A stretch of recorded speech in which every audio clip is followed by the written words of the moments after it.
And welcome back. And we're moving into our first conversation for this morning. And it's to get an update from the Ministry of Health talking about the new pharmaceutical regulations. And we have with us on set the Director of Health Services for the Ministry of Health, Dr. Marvin Manzanero.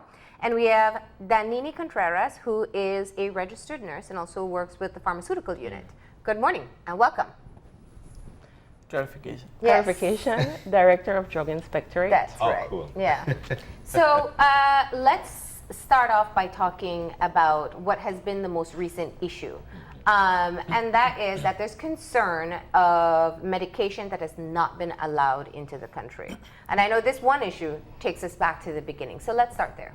But again, just also not so new regulations as well, because it's been now 14 months, I think, since the SI came into effect.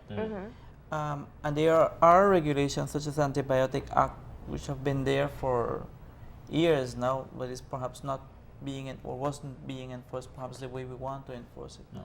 So I think that sets precedent for where we want to take the discussion. And perhaps also to clarify two things: shortage of medication. There's two elements attached to that. One is we have been in the past, we have had shortages of medications within the Ministry of Health's tender process. We have to acknowledge that for a variety of reasons.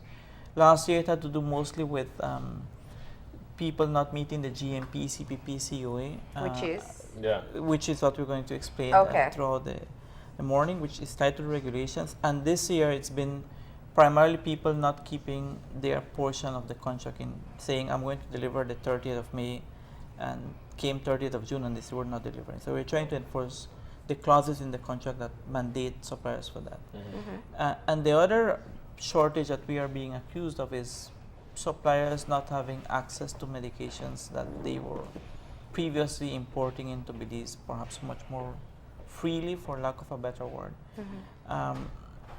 So they are saying if you can't get your medication, you have to blame the Ministry of Health. I mean, we are getting that. We know that some pharmacies in Belize are basically saying, if patients are being told, if you can't get your medication, you call this person in Balmopan, because they are the ones who are not allowing the medication to come in.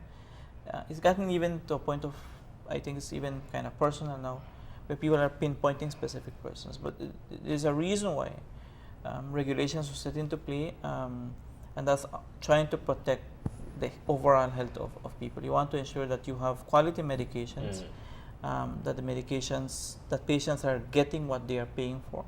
So that when you have your brand medication that you go to wherever you go buy pharmacy, you are getting what you are paying for. And perhaps the only analogy I can make is when you have your brand new X brand of tennis shoe. I mean, it's not going to be the same thing if you buy it in the black market. Perhaps it's not going to be the same thing if you buy it somewhere else. So if you buy it from the assigned store, then you know you're going to get what you're paying for. It's the same thing here. So maybe if you, Damini, can say what GMP, CPP, and COA means, which is part of the requirements that all products are required to have, so that they can be allowed to be imported into the country.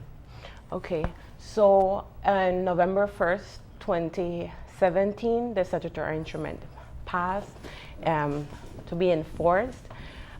There we had, and I guess Marlene, last year we came in September to explain those regulations. So one of the regulations is based on drug registration related to drug quality. And you have heard the term GMP certificate and CPP and COA. So what is a GMP certificate?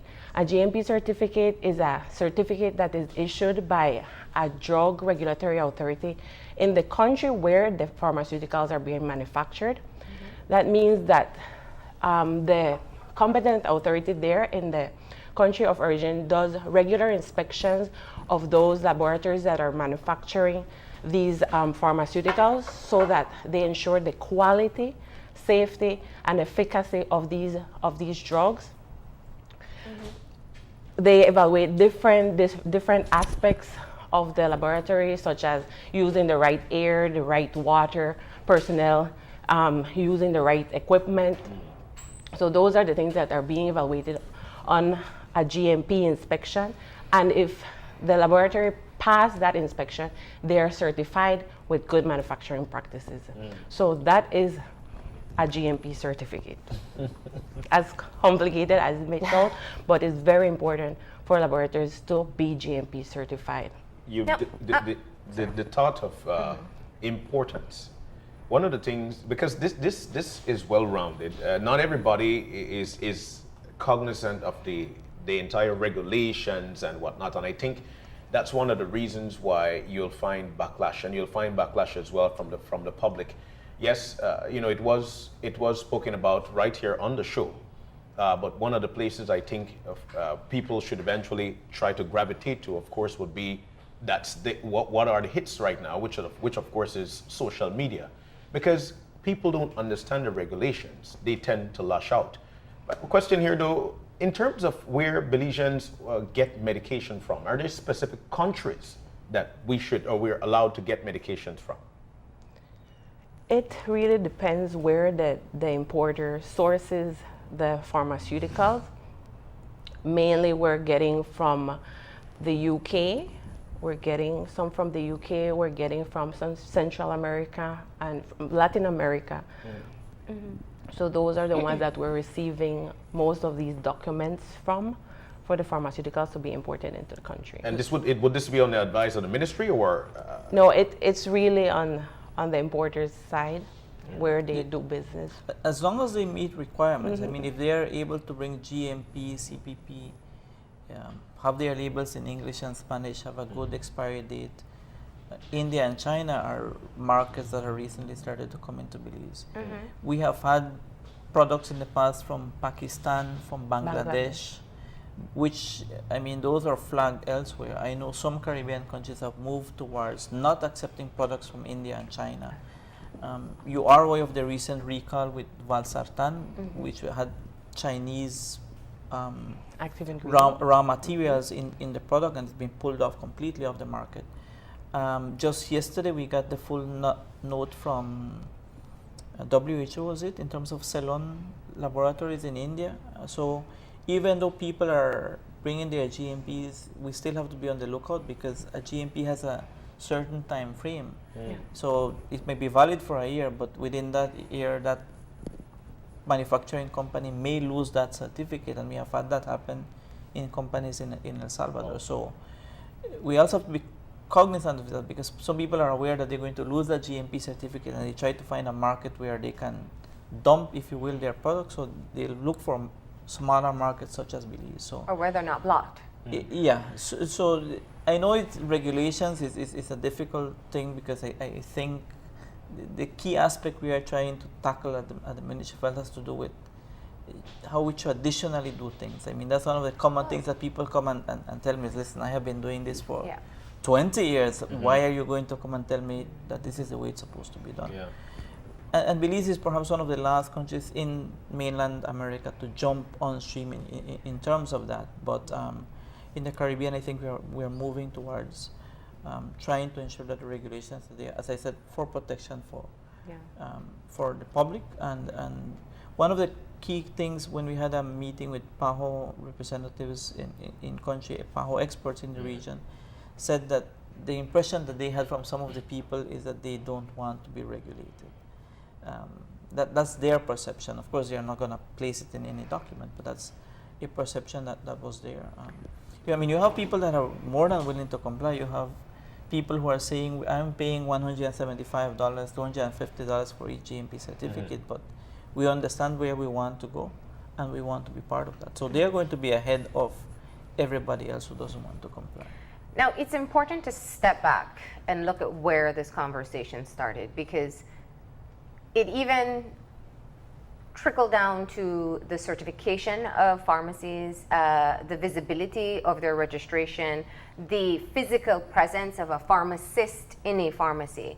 There seems to have been, for a very long time, an unregulated system. And we know why. And if we have to say it for the public, pharmaceuticals is big money across the world, from the legitimate medication to those that you are calling off the black market. naturally, I would think some people would be more willing to get on board than others. But my question is, what was the period of consultation? How much time did people have to get on board with what we knew would be the regulations currently in place? Well, I recall the first meeting that was called by Drug Inspectorate and Pharmacy Department was in November of 2016. That's the first time we sat down with 42 importers, as I can recall, or 52, in Belmopan. So we started saying this is where it is going to go. The SI was passed in July of last year. People were still given that grace period. Damini mentioned the November date because he said 3 months. Okay, so if you're having all pending paperwork, you have started the process of procurement, but you haven't really met all that, I mean, go ahead and clear this up. So November of last year is when we started the full enforcement of that regulation. But even so, it still becomes a cagey, contentious issue. Just on Friday, and we were having the discussion coming up, one of our drug inspectors at a supermarket in San Pedro was initially tried to bribe her. Oh, wow. And I think we can say the amount of money she was offered, $600. When she didn't take the bribe, she was threatened, and her family was threatened. We have had some staff members at headquarters being threatened. Wow. We need to say that, because as you say, it's this tradition of. So I think we have tried to have very much of an open door policy in terms of where we are going, and we have been meeting with the importers. We are meeting with a group of pharmacists tomorrow to continue to engage that discussion. Yeah. We brought in experts from PAHO in the region to explain to the importers. We had a meeting that lasted, I think, almost all day, where we remove ourselves from the discussion, ask people, because people are saying, but you're not the experts. Okay, talk to the experts in the region then. And they are basically saying the same thing. I don't think we have had anybody in the region from the technical standpoint say that's not the way you're supposed to go. Yeah. Even in terms of the fees that we are trying to implement, we have one of the lowest fees. What in are the these fees region for? For registration of products, for fines if you don't comply. I mean, when you look at other countries, they are 4 or 5 times whatever we want them to charge, and they are talking about US dollars. So, it's a work in process.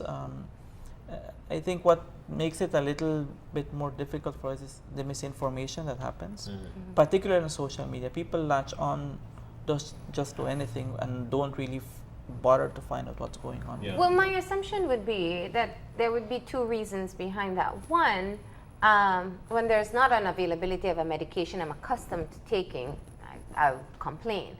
But 2, if it changes the price of what I was taking, and that's one of the areas I wanted to jump on. What type of conversation or analysis has been done to ensure that moving, and if we see this image that's on screen right now, obviously you want a far better manufacturer than what you're seeing there. That's like cooking drugs, literally, illegal drugs. Yeah. But what kind of analysis has been taken to ensure that you're not moving to a system that will be more difficult for patients to receive medication that they need to survive? Okay. Well, we do not have, the ministry, we do not have a price scheme to monitor the price of the pharmaceuticals. However, we want quality for value to ensure that, because you can be paying a relatively low price for a pharmaceutical that might be substandard, that might be counterfeit, that might be fake. And at the end of the day, your illness will be prolonged and it might result in death. That is the worst that can happen. Yeah.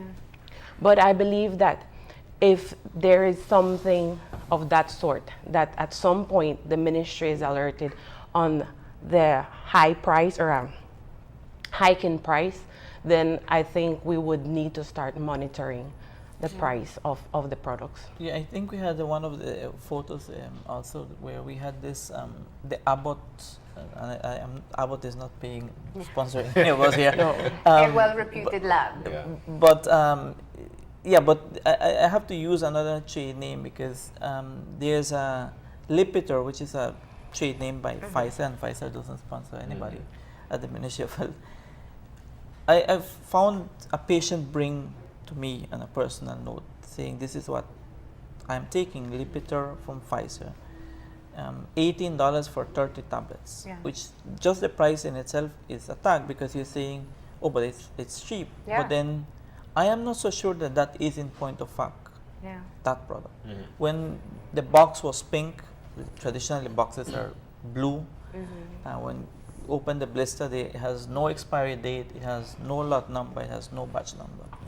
So that's an immediate flag. We brought it for analysis and stuff, because this is of course this is after they have been on the market. So going back to what Damini said, it's not just a question of how much it costs, it's if in point of fact you are getting what you are paying for.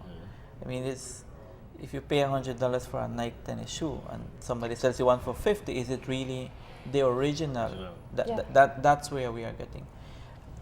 And also stick a pin. At least the school from where I was trained, I never write prescriptions with a trade name. I was never trained like that. I write the generic name of the product.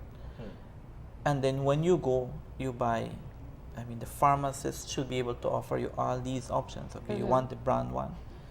So our job as a regulator has got to be that when you go, all the products that are listed out for the patient, they all have the active ingredient in the same amount.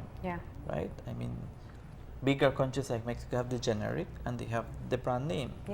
Patients decide what they're going to buy, but then you have to assure the patient that the generic is just as has the same bioequivalence as that's the one I had mentioned in terms of. So what I hear you saying is that it essentially is having the GMP certificate is one way of ensuring that they're not fake products on the market. One way. Trying to minimize, because again, the reason why those things are in place is because we don't have the capacity to do testing of all these products. So you have to assure yourself before. It can't be after the fact then.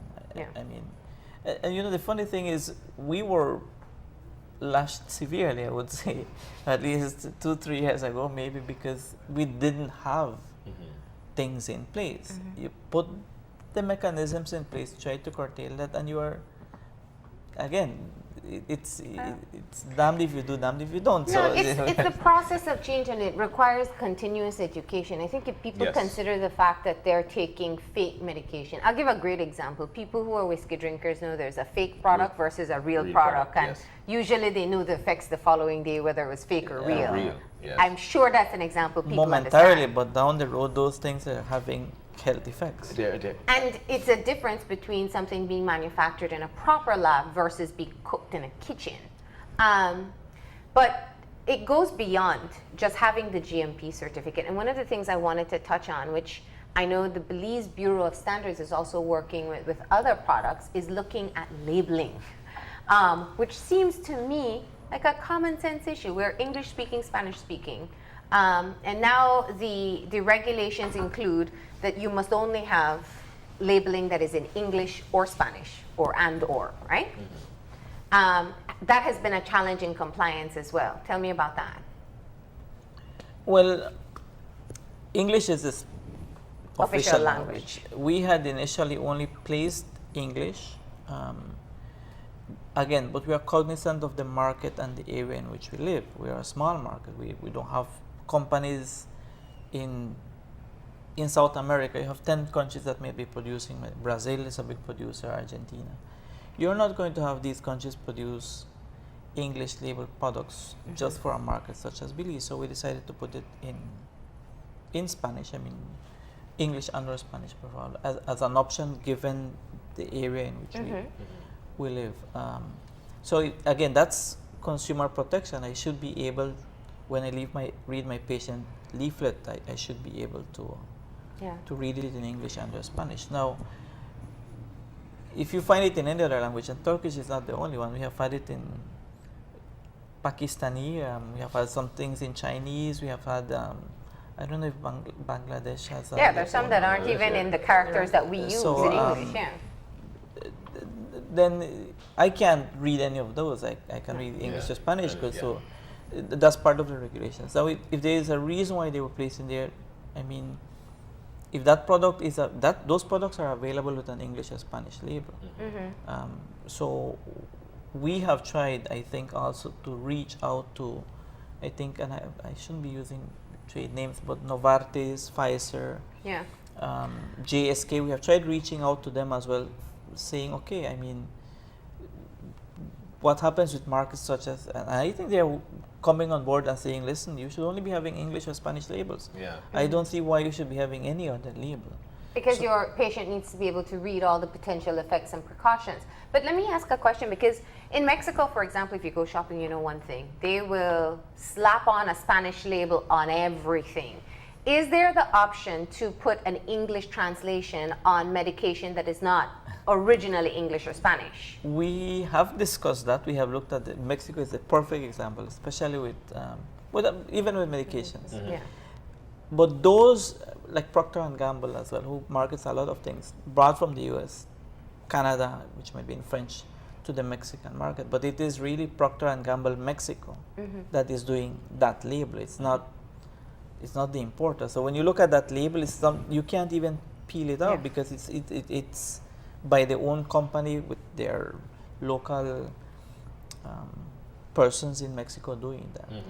We haven't gone the road of trying to put English Spanish labels and allowing it, because who is going to verify that? No. If the original company, wherever it's produced, is going to go through the process of doing that label and then maybe put for the Belize market and ensure that everything else has been met, that's a consideration. But if we are going to start doing it here, which has happened, we found the vitamin B syrups that were they were smuggled, and the boxes were in one box, the medication was in one box, and the labels were in another box. So those were going to be labeled here in Belize. Those were found to be fake medications. So we are not there yet. I mean, we don't have that the regulatory resources to regulate capacity that here. yes. So But it is something down you're the road, exploring. but I mean, we at the end of the day, this is trying to protect the consumer. I think people need to understand that. You want to make sure that you are in point of fact getting what you're supposed to. Yeah, and I like the fact that you mentioned that we're protecting the consumer, because that's class A. That's first and foremost. One of the things, though, for consumers, we are so trusting of the people that we get our medication from. Many a times we don't even read the labels because somebody tell us what the labels are. There are a few people, like for instance, this paper to the entire table, that would take the time out to read the labels on your medication to see exactly what's going on. Now, listening to the conversation, what comes to mind, or what's rearing its head to me, is that I think that for people who are our importers, they are probably reluctant to go through the entire regulations. Why? Because probably they think it will come to them at a higher cost. Would this be one of the situations there, besides the whole cultural of having to change? There are some countries that, well, with the importers and the companies that they do business with, those certificates are issued free of cost. Why? Because they want the product to come into our market and it's business. Then there are others that might charge, but for the previously imported pharmaceuticals here in the country, there is no fee being applied. So we're just asking for the document, because we also know that it might imply a cost. For the new pharmaceuticals that we don't have any knowledge about and that the people here in Belize haven't used as yet, those ones, yes, they have to go through the process. We need to do the evaluations, and yes, we charge a fee. But there are two different processes right now so that we ensure access of medication that was previously coming into the country. It's about presenting the document free of cost for the importer. We have had people forge medication, GMPs as well. because you're trying to get, once you're going to get the original, go through the process of getting it stamped, sealed in the country of origin. We have had people bring in forged certificates, documents as well. Wow. So it is a learning process. I think pharmaceuticals is one of the top things on our agenda that generates a lot of queries almost on a daily basis. And I think the other thing is I guess it's tradition of how we do things. One of the things set back is people usually show up at the port or at the border saying, I have this container load or I have this trailer load of medication. Here is my paperwork. Can you get it processed like now, because there's no storage facility at the border, or if I keep it there, it's going to generate me a cost. Sometimes those things come to us Friday at 4:15 in the afternoon, and they want their paperwork to be processed. But if you go through the process of getting all your paperwork before time, we always tell people, I mean, if you know what you have bought or what you're going to buy, you pay for it before it gets here. The moment you pay for it, bring your paperwork, so we start on that process of making sure that you comply in all the aspects. Most of it is now done electronically, trying to minimize turnaround time. We're using the Asikuda system along with customs to try to cross-check what's coming in, but if you also do it ahead of time, that makes it easier for everybody. So I think it's a culture change to a certain extent, and the other extent is the unwillingness to simply just work with regulations. And that was going to be my next point, because I hear of the consultations. We've had previous conversations about this issue before. You're moving towards implementation and you're still getting resistance. So what are some of the punitive measures that are in place? And what happens if you have a persistently defiant importer? What takes place? Well, I don't think we have. One is we're not fighting with anybody. I mean, we have to make that very clear, because but there is a perception that we are favoring anybody, and we have said that on social media as well. I mean, I have an open door policy in terms of where my desk stands. So if anybody feels that we have favored anybody in particular, then they need to bring it to my attention, because I have people who will go through the process. The pharmacy department, drug inspector department, central medical stores, they all have their layers of work, and they're going to bring those final documents to my desk for signature. So if people feel that any of those departments is not really favoring somebody else over them, they need to flag it for me, and we will take the internal measures that need to be taken. So it's not that the punitive measures that we have also wanted to take with anybody, we are just asking people to comply. The recent thing that came up on the media, that's not the first importer that has been asked to return products. I mean, it's perhaps the first one that makes its way to the media, and that's why there's a lot of flair around it.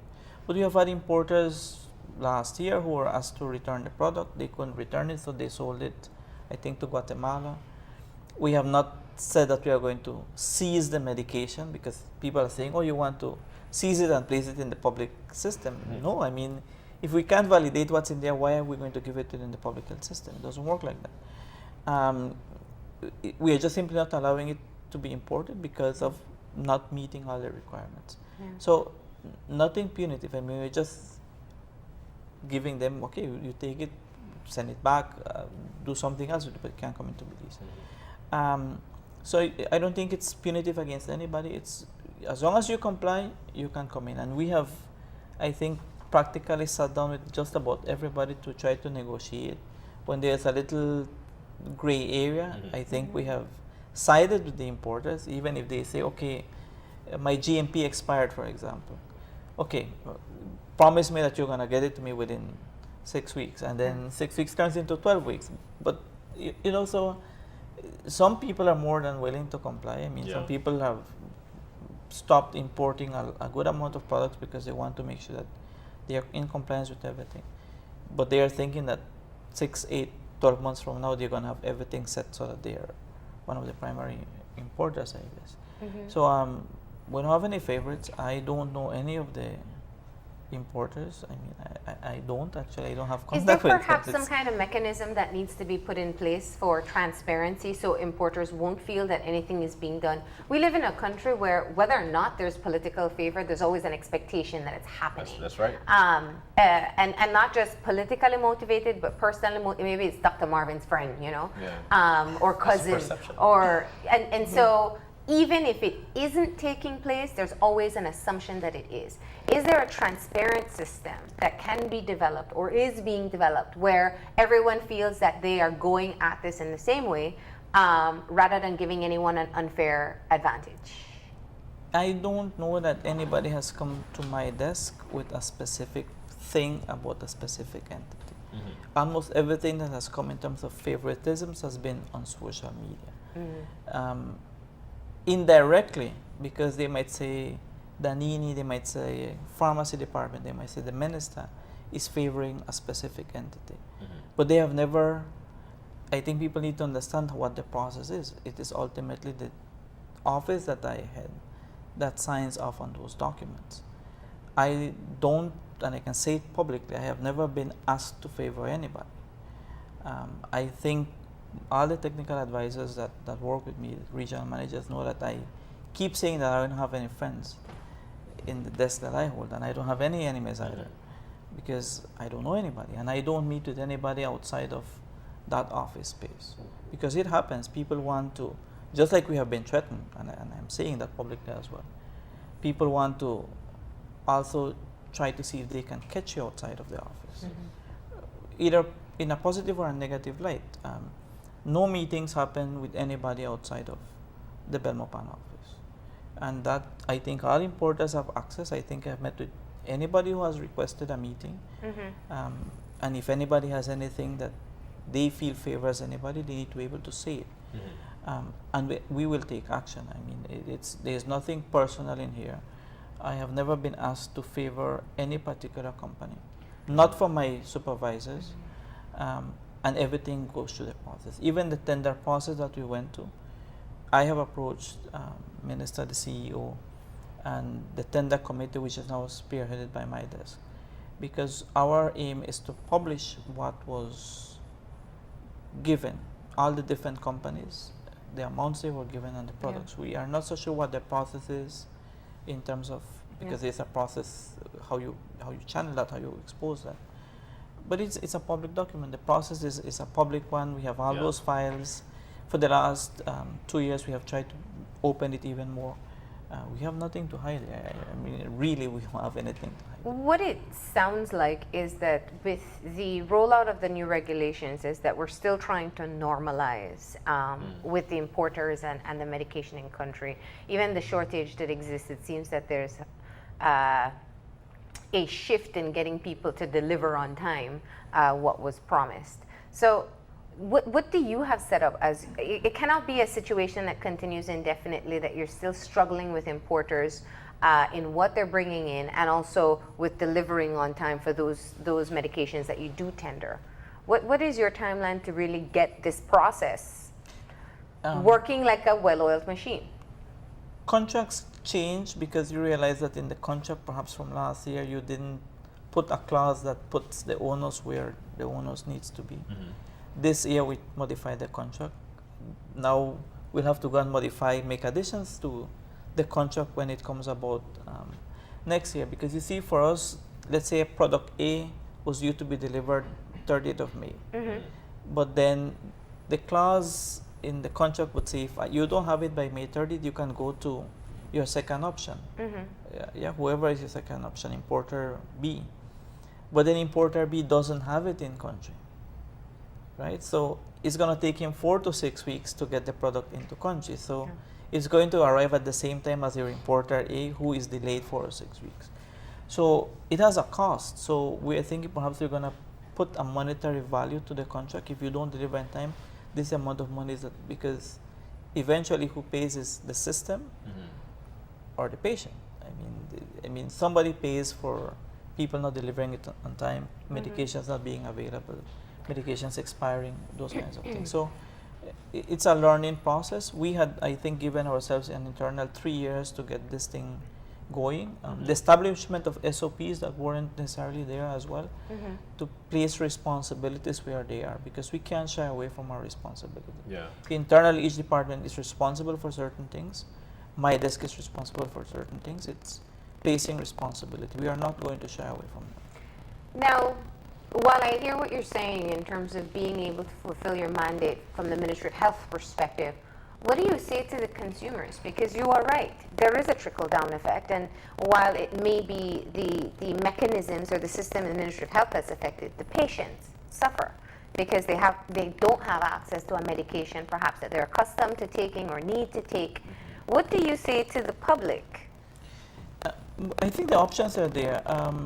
I don't know that they might have the specific brand that they were used to, but I think, and just as you can have a concern in that regard.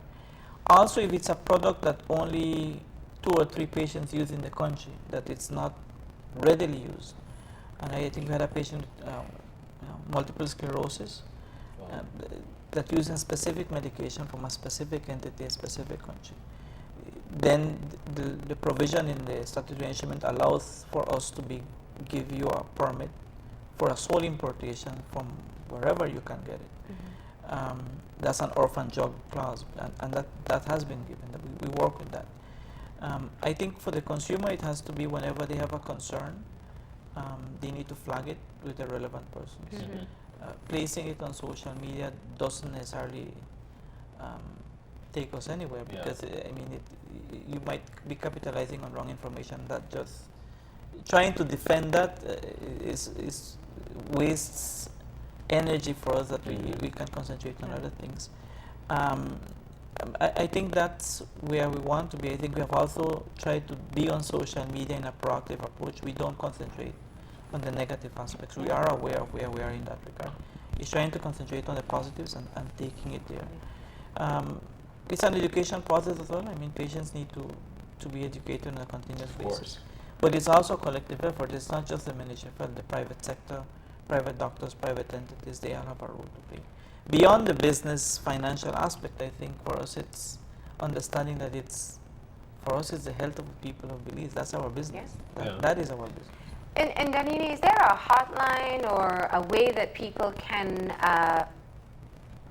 report things that they find, whether they find medication that's not with English or Spanish labeling, perhaps got a medication that looks fake, suspicious compared to the last packets? Yes, this year we developed a specific email, drugalert@health.gov.bz, where anyone can send us a picture, report a product, if they have concerns with the quality, if it's not giving them the therapeutic effect, they can simply send us an email so that we can do an investigation, we can follow up on their report.